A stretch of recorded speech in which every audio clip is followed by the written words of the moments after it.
নমস্কার বন্ধুরা। বাড়িতে অতিথি এসেছে, মাছও নেই, মাংস নেই, শুধু সবজি। তাহলে সবজি দিয়ে কি আর অতিথিকে আপ্যায়ন করা যায়?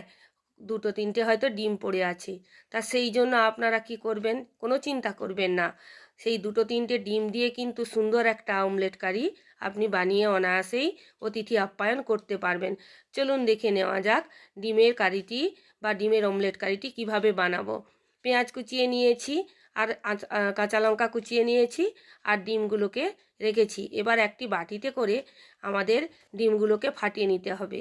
তার আগে আমাদেরকে কুকারে করে আলুটা সেদ্ধ করে নিতে হবে। এটা দেখালাম না, আলুটাকে সেদ্ধ করে নিতে হবে এই কারণে, কারণ আমরা ডিমের অমলেট কারিতে আলু দিয়ে বানাবো।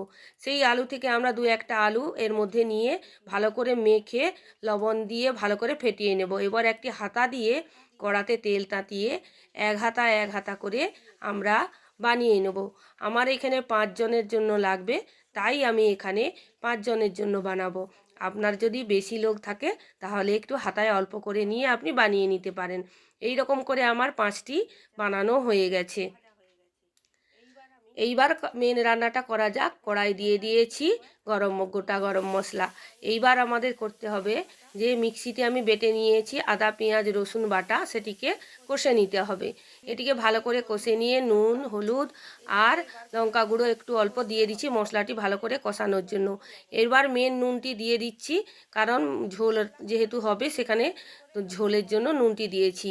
এইবার ওইটি মশলাটি কষিয়ে নিয়ে ভালো করে তারপরে আলু দিয়ে একটু কষিয়ে নিতে হবে, যেহেতু 70% আলুটিকে আমি সেদ্ধ করেছি। এইবার যখন তেল ছেড়ে যাবে এতে ঝোলের জন্য জল দিয়ে দেবেন পরিমাণ মতো। এইখানে আমার রান্নার একটা বিশেষত্ব এই যে ঝোলটি ভালো করে যখন ফুটে আলু যখন সেদ্ধ হয়ে যাবে তখনই আমাদের গ্যাসের নব অফ করে দিতে হবে, কারণ এইখানে আমি ডিমের অমলেট ফোটাবো না। ডিমের অমলেটগুলিকে সাজিয়ে রেখে তার উপরেই আলু আর ঝোলটি ঢেলে দেবো। ওই যে ঝোল, সেই ঝোলটি অটোমেটিক্যালি ডিমের অমলেট সোক করে নেবে। তাতে কি হবে, আপনার ডিমের অমলেটগুলি ভাঙবে না। এইভাবে যদি আপনি রান্না করেন ডিমের অমলেট অক্ষত থাকবে এবং প্রত্যেক ব্যক্তিকে আপনি সুন্দরভাবে পরিবেশন করতে পারবেন।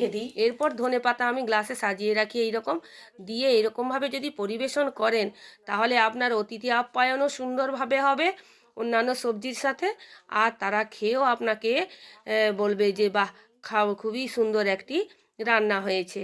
এরকমভাবে আপনারা রান্না করে দেখুন, খুবই ভালো হবে। তাই একবার রান্না করে খেয়ে দেখে আমাকে কমেন্ট করে জানাবেন, আর কেমন লাগলো রান্নাটা জানাবেন। আমার চ্যানেলটিকে সাবস্ক্রাইব করবেন, লাইক করবেন, কমেন্ট করতে ভুলবেন না।